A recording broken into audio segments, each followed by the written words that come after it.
The U.S. says it is looking into a media report that the Israeli military has been using artificial intelligence to help identify bombing targets in Gaza. The report by Plus 972 magazine and local call says the Israeli army had marked thousands of Gazans as suspects for assassination using AI with little human oversight. The Israeli Defense Forces has since denied the claims. For more on this, I'm joined by Marc Owen Jones from Doha. He's an assistant professor in Master of Arts in Digital Humanities and Societies at Hamad bin Khalifa University. Professor, great to have you here with us on TRT World. First and foremost, is this ethical? No.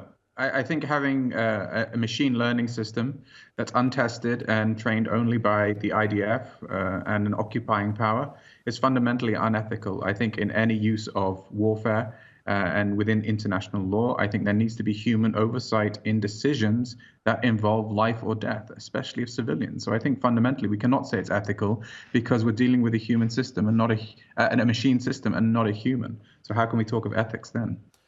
Indeed, and see, Israel has denied claims that it is using such a system, but if it is true, then I think it pretty much corroborates why there are so many civilian casualties within Gaza, right? Yeah, absolutely. I mean, Israel's approach is also reflexive denial. So their initial reaction is to deny everything. But we know from the system, which automatically selects people to be killed, that it has generated a list of about 37,000 people. And we have to bear in mind that the Israeli officers operating it came under pressure from senior officers to loosen the restrictions on who they defined as a Hamas operative, right? They actually wanted to find more people to kill. So they had to basically expand or lower the threshold of who they normally killed in order just to generate more targets. And this led to the generation of 10,000 potential, or thousands and tens of thousands of potential targets whom they wanted to kill. So yes, I think it does explain why we see such a high casualty rate. But what also explains the high casualty rate is the fact that they not only went after lower ranking Hamas operatives, but they also increased the number of people they were willing to kill just to get a junior operative, or who they defined as a junior operative. And that number is at least 15 to 20. So every low ranking official that they defined as Hamas, they were happy to kill 15 to 20 civilians. And what's more, they also targeted and used AI to target homes when they knew those Hamas operatives or alleged Hamas operatives were at home. So they were attacking homes knowing that there was going to be women and children there. And this is unprecedented, even for Israel. Right. And Israel has just released an investigative report, a rapid investigation that they conducted into the killing of 7 foreign aid workers. And now they say that it was due to misidentification and misidentification of vehicles as well, even though the vehicles that the foreign aid workers were traveling in were clearly marked with the branding of World Central Kitchen. I wonder if it's possible for this AI system to be responsible for the killings of those aid workers. What's your navigation through this? It's possible, but I actually don't think it's the case.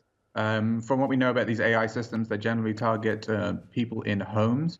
I actually have a feeling, or I think from what we've seen on existing Israeli attacks on aid workers, that these could have been targeted strikes, right? These decisions, and remember there was 3 separate decisions to fire upon 3 different vehicles, each of which was several hundred meters apart, in total over 2 kilometers apart. This would have had to gone up a certain human chain of approval. And we already know that Israel have suspended 2 senior officers for this. So I actually think there is more here. And I think what we could be seeing is a deliberate strike on aid workers to try and increase the pressure on Hamas in negotiations. What we're seeing is a systematic policy of what looks like starving Gazans for kind of Israel to get an upper hand in negotiations. So I don't actually think it was AI. I think this might have been an actual decision taken by Israeli military intelligence or even higher up. Marc, before I let you go, tell me, what do you think the response should be from the international community about this use of AI in military by Israelis? I think it needs to be explored, and I think there needs to be a moratorium on the use of AI in targeting software. This is highly unethical and problematic. Even in stringent conditions, we know that AI discriminates. And I think what we're already seeing is that this use of AI would indicate that it's violating laws of proportionality and international human rights law. And, it encourages the indiscriminate killing of civilians. So I think it has to stop immediately, and there needs to be pressure for that to stop. Marc Owen Jones, thank you very much for talking to us here on TRT World. Really appreciate your taking out the time.